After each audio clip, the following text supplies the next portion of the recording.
In the early morning light, a Crow warrior searched for his horses when he crested a hill, only to face an overwhelming sight, a river of Sioux, Cheyenne, and Arapaho warriors flowing toward his people.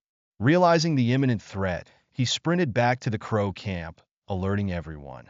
Instantly, the 10 most skilled Crow fighters charged forward, buying precious moments to set up defensive lines, raising makeshift fortresses of teepee poles. The fierce battle of Pryor Creek had begun, marking another brutal chapter in the ongoing conflict between the Sioux and the Crow. Back then, intertribal warfare was not just survival. It was a pathway to honor, where young warriors proved their courage and tactical mastery. By the mid-1800s, U.S. westward expansion forced the Sioux and Cheyenne further into Crow lands, where escalating tensions led to increasingly fierce encounters. These were no ordinary skirmishes.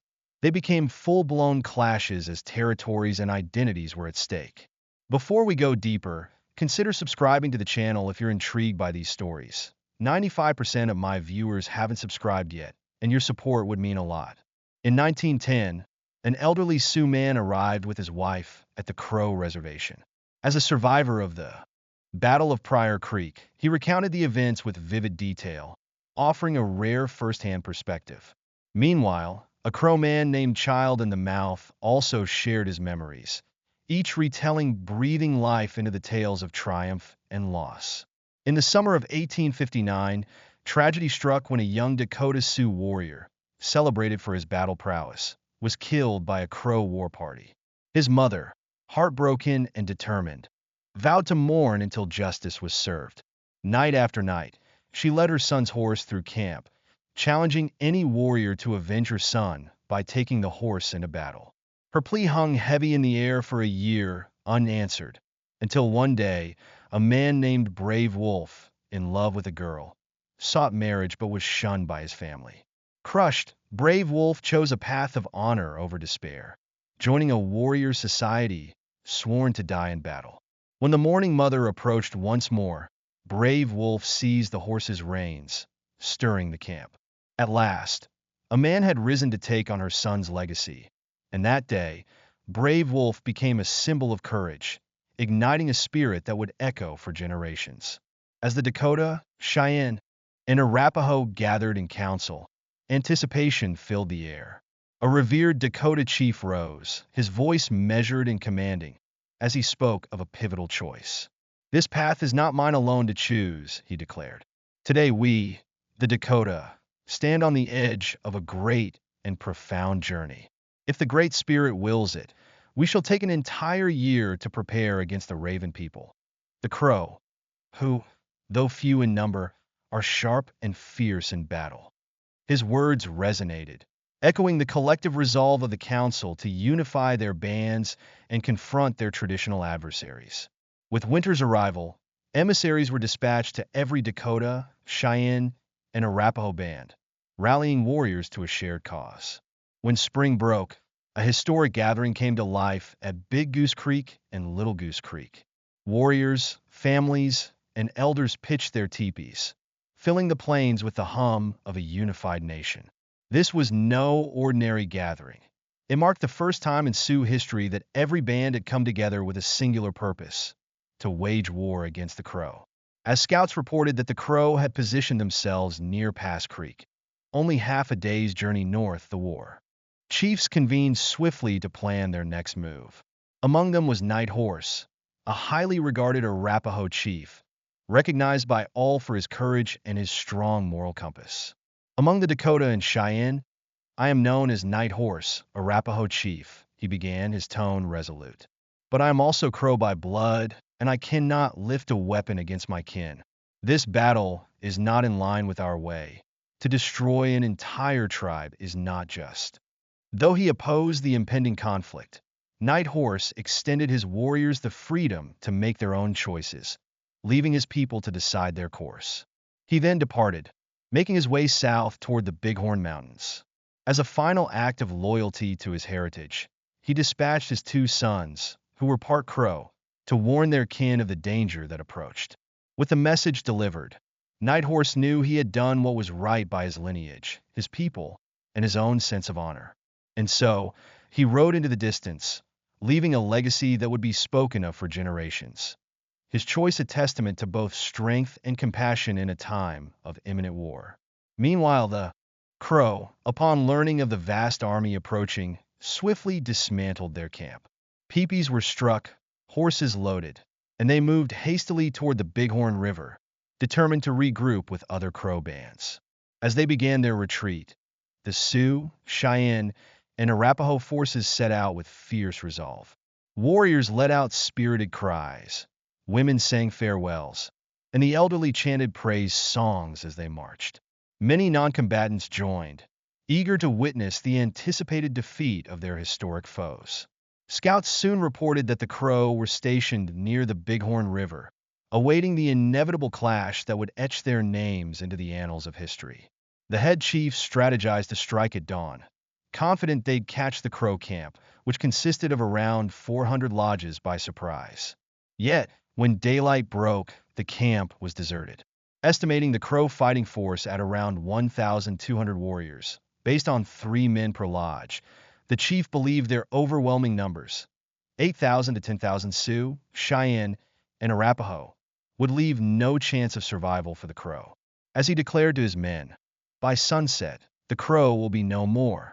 We will spare only their young boys to raise as Dakota warriors and marry their women too. Strengthen our future." Meanwhile, as dawn approached the Crow's camp near Pryor Creek, a warrior named Hitz himself over the head was scouting when he spotted a massive force preparing to charge.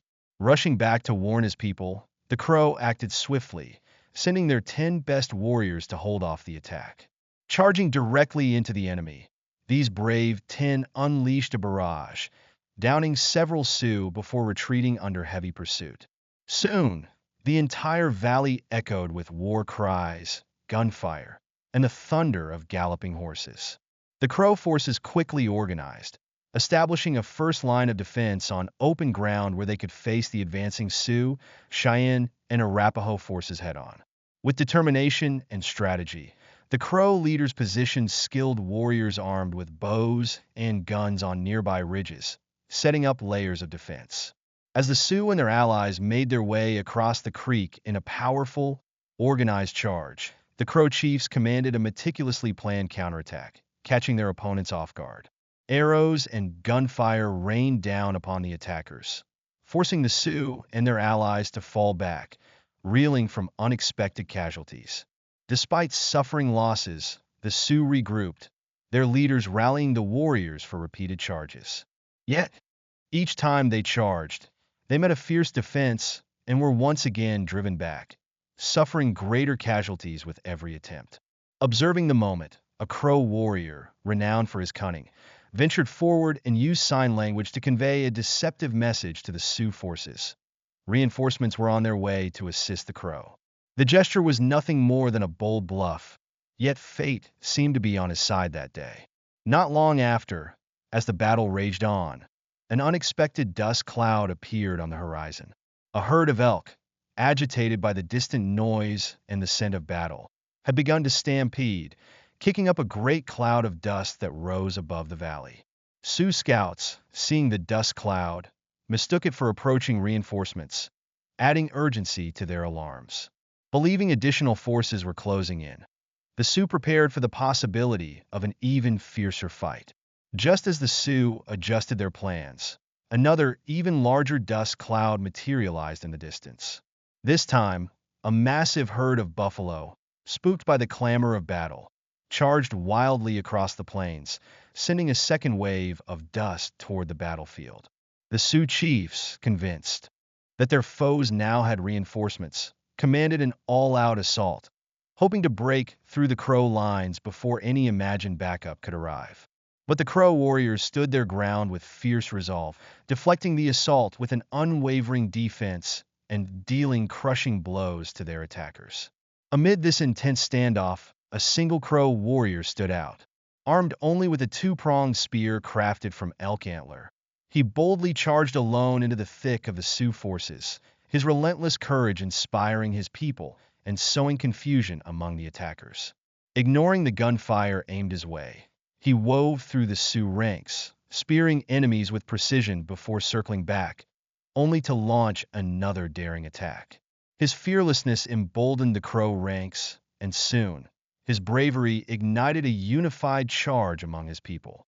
At that moment, the Crow warriors surged forward in a powerful counterattack, overwhelming the Sioux, Cheyenne, and Arapaho forces. Realizing their attempts had failed, the Allied forces broke ranks, each man retreating in a desperate scramble back to their camp. For 2 days, the defeated bands awaited the return of warriors who had been left behind, but no reinforcements came.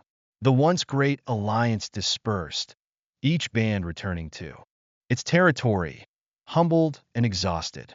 And so, the Battle of Pryor Creek came to an end, a day marked by bravery, tactical ingenuity, and unexpected twists of fate that would be remembered for generations.